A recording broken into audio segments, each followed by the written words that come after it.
Praise the lord. దేవునికి స్తోత్రం కలుగునుగాక. దేవుని బిడ్డలారా, ఉదయకాల సమయమున మీ అందరికీ నా శుభవందనాలు తెలియజేస్తూ ఉన్నానండి.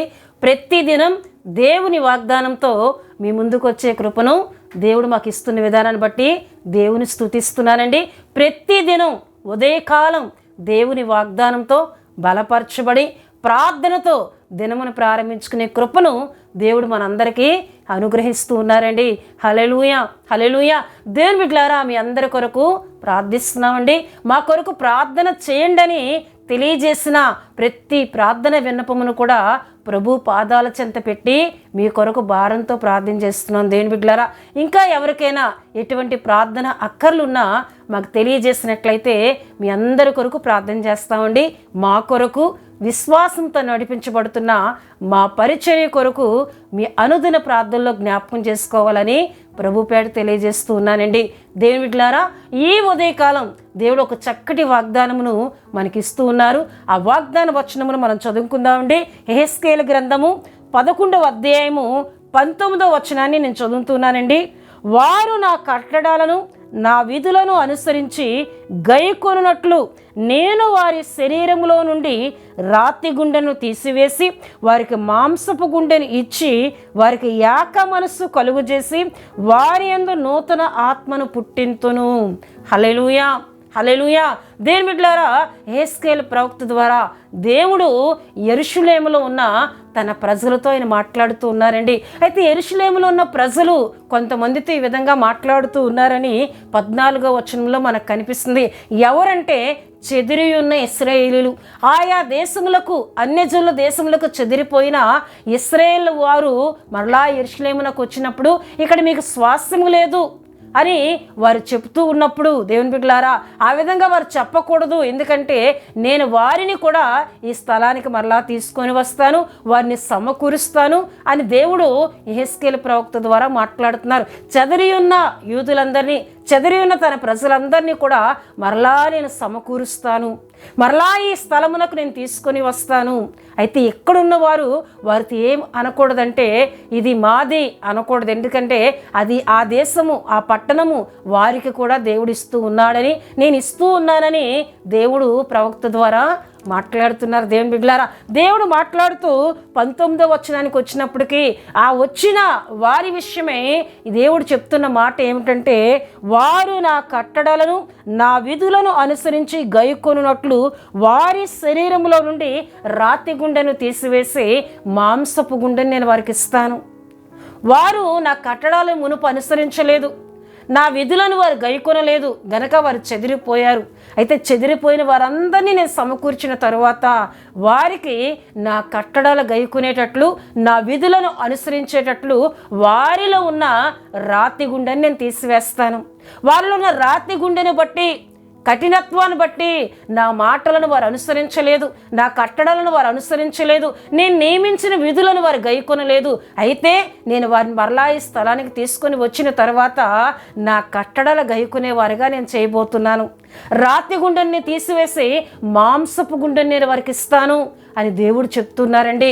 రాతి గుండె అనగా కఠినత్వము, దేవుని మాటలకు చోటివ్వలేని హృదయము, కఠినత్వంతో నింపబడిన హృదయము, కరగని హృదయము, లోబడని హృదయము. దేవుని బిడ్డలారా, అటువంటి రాతి గుండెను దేవుడు తీసివేస్తానంటున్నారు. మాంసపు గుండె అనగా దేవుని బిడ్డలారా మెత్తని హృదయము, దేవునికి లోబడే హృదయము, దేవుని కట్టడాలను అనుసరించే హృదయము, దేవుని వద్ద లోబడి తల ఉంచి విధేయత చూపే హృదయము నేను నా బిడ్డలకు ఇస్తాను అని దేవుడు చెప్తూ ఆయన ఒక చక్కటి మాట అంటున్నారు. ఏమిటంటే ప్రియదేవుని బిడ్డలారా, వారికి ఏక మనస్సు కలుగజేసి వారి యందు నూతన ఆత్మను పుట్టింతును. వారి యందు నేనేమి కలుగు చేయబోతున్నాను? ఏక మనస్సు కలుగు చేయబోతున్నాను. వారిలో ఏక మనస్సు లేక వారు చెదిరిపోయారు.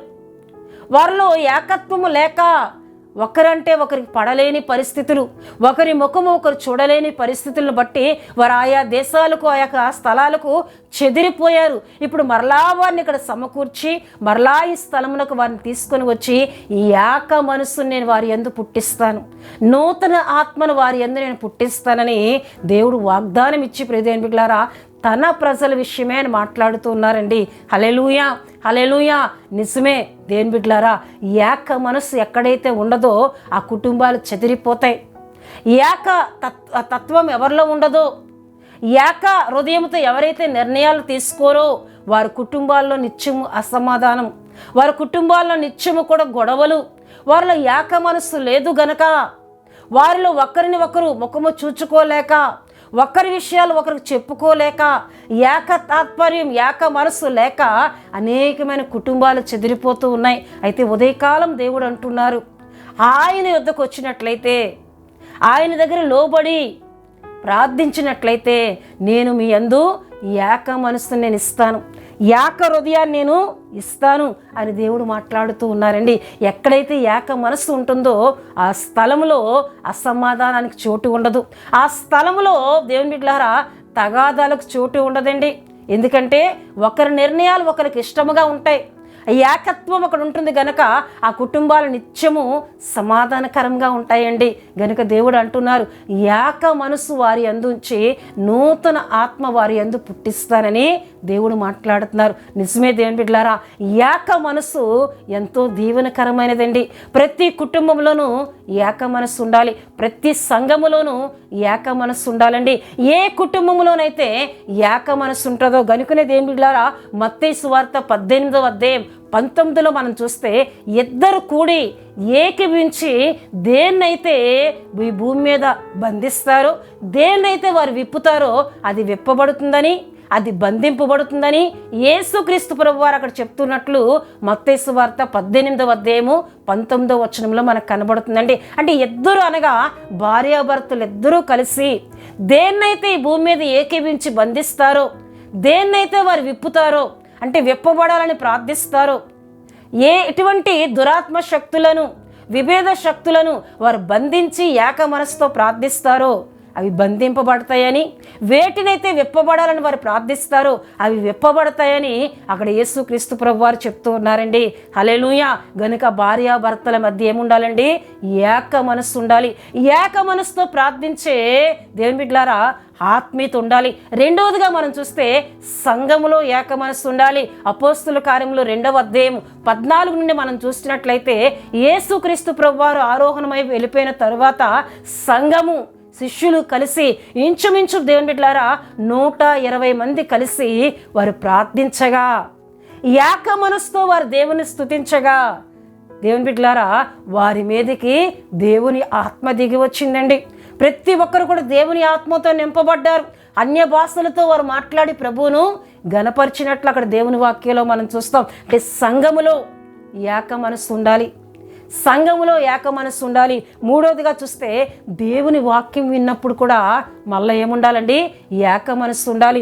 అపోస్తుల కార్యములు 8వ అధ్యాయము 6 నుండి మనం చూసినట్లయితే ఇక్కడ ఫిలిప్పు అనేకమైన సూచక్రియలు చేస్తూ దేవుని మాటలను ప్రకటిస్తూ ఉన్నప్పుడు దేవుని బిడ్డలారా అక్కడ ఏమి జరుగుతుందంటే సమరయ పట్టణంలో మనకు కనిపిస్తుందండి.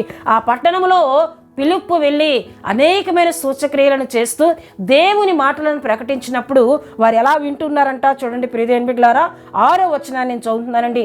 జనసమూహములు విని ఫిలిప్పు చేసిన సూచక్రియలను చూచినందున అతడు చెప్పిన మాటల యందు ఏక మనసుతో లక్ష్యం ఉంచగా అనేకులను పట్టిన అపవిత్రాత్మలు పెద్ద కేకలు వేసి వారిని వదిలిపోయాను.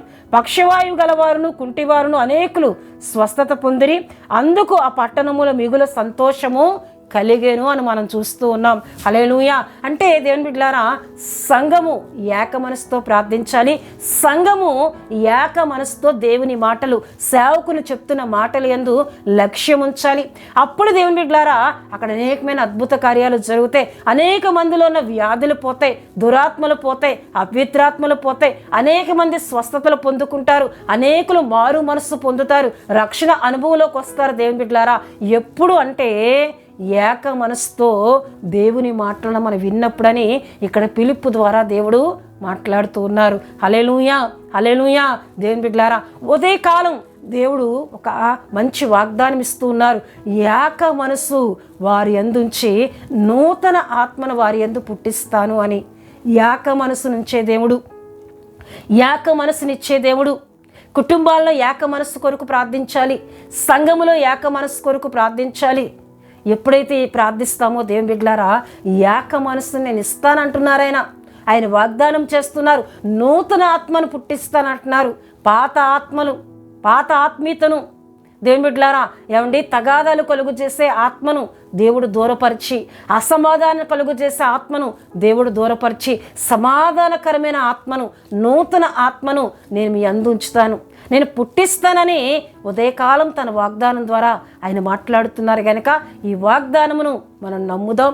ఈ వాగ్దానం యందు మన విశ్వాసం ఉంచి, ప్రభువా మా కుటుంబాల్లో ఉన్న రాత్రి హృదయాలను మార్చు, మాంసపు హృదయాలు కలుగజే, ఏక మనసు మా కుటుంబాల్లో దయచే, ఏక మనసు మా సంఘములో దయచే అని ప్రార్థించినట్లయితే ఆయన ఇస్తానంటున్నారండి. ఆయన ఇచ్చే దేవుడు. హల్లెలూయా, హల్లెలూయా.